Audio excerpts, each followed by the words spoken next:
కాశ్మీర్ పహల్గావ్లో ఉగ్రదాడి జరిగింది. టూరిస్టులపై ఉగ్రవాదులు జరిపిన కాల్పుల్లో 10 మందికి బుల్లెట్ గాయాలయ్యాయి. వారిని వెంటనే సమీపంలోని ఆసుపత్రికి తరలించారు. గాయపడ్డ వారి పరిస్థితి విషమంగా ఉంది.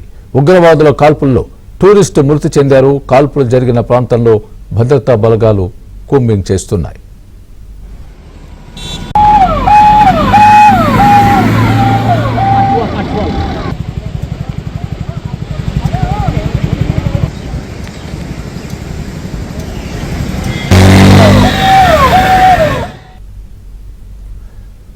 ఇదే అంశానికి సంబంధించి పూర్తి అప్డేట్ మా ఢిల్లీ బ్యూరో చీఫ్ కృష్ణ చెప్తారు. కృష్ణ, చెప్పండి. స్వామి, జమ్మూ కాశ్మీర్ లో పహల్గామ్ ప్రాంతంలోని బైసారన్ లోయలో ఈ రోజు జరిగినటువంటి ఉగ్రదాడిలో పర్యాటకులు గాయపడ్డారు. ఒక మహిళ తన భర్తకు తలకు గాయమైనట్లుగా పోలీసులకు తెలిపారు. అయితే మరో 7 కూడా గాయపడినట్లుగా పోలీసులు చెప్తున్నారు. ఈ దాడి అనంతరం భద్రతా దళాలు బైసారన్ మెడోస్ ప్రాంతానికి చేరుకుని కూంబింగ్ ఆపరేషన్లు ప్రారంభించాయి. ఆ ప్రాంతం అంతా కూడా కేవలం కాలినడకన లేదా గుర్రాల మీద మాత్రమే చేరుకోవడానికి అవకాశం ఉంటుంది. కాబట్టి అక్కడ గాయపడిన వారిని ఆసుపత్రులకు తరలించడం కొంత సవాల్గా మారిందని చెప్పొచ్చు. ప్రస్తుతం భద్రతా బలగాలు దాడి జరిగినటువంటి ప్రాంతాన్ని సురక్షితంగా మార్చేందుకు చర్యలు తీసుకుంటున్నారు. దాడికి సంబంధించినటువంటి వివరాలు అంటే ఇప్పుడే వెల్లడించడానికి అక్కడ ఉన్నటువంటి అధికారిక వర్గాలు నిరాకరిస్తున్నాయి. ఈ దాడి నేపథ్యంలో పర్యాటకులు అప్రమత్తంగా ఉండాలని, భద్రతా బలగాల సూచనలు పాటించాలని కూడా అటు రాష్ట్ర కేంద్ర ప్రభుత్వాలు కోరుతూ ఉన్నాయి. ఈ దాడుల నేపథ్యంలో పర్యాటకులకు కొన్ని సూచనలు, సలహాలు, మార్గదర్శకాలను కూడా కేంద్ర ప్రభుత్వం విడుదల చేసింది. ఈ ఘటనల నేపథ్యంలో కేంద్ర ప్రభుత్వం ఉగ్రవాదాన్ని అరికట్టేందుకు పటిష్ట చర్యలు తీసుకుంటుంది. ఉగ్రవాదుల ఆర్థిక వనరులు నిలిపివేసేందుకు కూడా గతంలో చర్యలు తీసుకుంది. భద్రతా బలగాల సమన్వయంతో ఉగ్రవాదులపై కూంబింగ్ ఆపరేషన్లు ప్రస్తుతం జరుగుతున్నాయి. అయితే స్వామి, ఆర్టికల్ 370 రద్దు చేసిన తర్వాత పెద్ద ఎత్తున ఉగ్రదాడి జరగటం అన్నది ఇదే తొలిసారని చెప్పొచ్చు. కొన్ని చిన్న ఆపరేషన్లు జరిగినప్పటికీ కూడా అందులో వేరే అంటే భద్రతా దళాలను మాత్రమే టార్గెట్ చేశారు ఉగ్రవాదులు.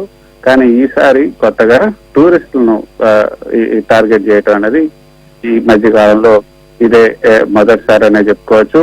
ఆర్టికల్ 370 ఎత్తేసిన తర్వాత, అక్కడ రద్దు చేసిన తర్వాత జమ్మూ కాశ్మీర్ లో అక్కడ అసెంబ్లీ ఎన్నికలు కూడా జరిగాయి. కొత్త ప్రభుత్వం కూడా ఏర్పాటైంది.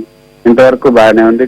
ఆర్టికల్ 370 రద్దు చేసినప్పుడు కూడా ఇంత పెద్ద ఎత్తున అక్కడ ఉగ్రదాడులు జరగలేదు. కానీ క్రమేపీ అది అక్కడ కూడా మొత్తం ఏదైతే ముష్కర్లు పారిపోయారు, లేదా అక్కడ నుంచి పాకిస్తాన్ నుంచి వచ్చేవారి సంఖ్య కూడా తగ్గిపోయింది. మొత్తం అంతా కూడా పరిస్థితి తమ అదుపులో ఉంది, తమ ఆధీనంలో ఉందని ఇండియన్ మిలిటరీ అధికారులు కూడా తెలియజేశారు. కానీ ఈ చర్యలు అంటే ఇటీవల మనం చూసాం, అక్కడ కొన్ని సినిమా షూటింగ్లు కూడా తొలిసారిగా ఆర్టికల్ 370 తర్వాత కొన్ని సినిమా షూటింగ్లు కూడా ప్రారంభమయ్యాయి. సో అంతా ప్రశాంతంగా ఉంటుంది అనుకున్నటువంటి జమ్మూ కాశ్మీర్ లోయలో ఒకసారిగా అలజడి చెలరేగింది. ఇది ప్రధానంగా టూరిస్టులను టార్గెట్ చేసి ఈ యొక్క దాడులు జరగటం అనేది కొంత శోచనీయమని చెప్పొచ్చు. ఇది కేంద్ర ప్రభుత్వం కూడా దీనికి సంబంధించి ఒక గట్టి సమాధానం ఇవ్వాలి ఉగ్రవాదుల కన్నా ఉద్దేశంతో ఇక్కడ నుంచి ఇటు కేంద్ర హోంశాఖ ఉన్నతాధికారులు సమావేశం ప్రారంభమైంది. ఆ సమావేశంలో కొన్ని నిర్ణయాలను కూడా తీసుకునే అవకాశం ఉంది. 10 మందికి పైగా గాయాలు పాలవటం, ఒక టూరిస్ట్ మృతి చెందటం, ఈ పహల్గామ్ లో భద్రతా దళాల కూంబింగ్ అయితే ఇంకా జరుగుతున్నాయి. మరిన్ని అప్డేట్స్ అయితే రావాల్సి ఉంది. Right Krishna, thanks for the update. चलो भैया, तू भी करता है यार। पागला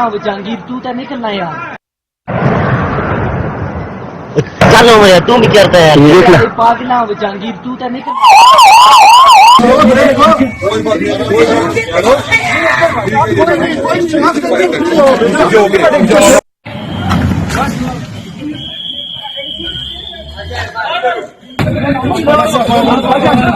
आजा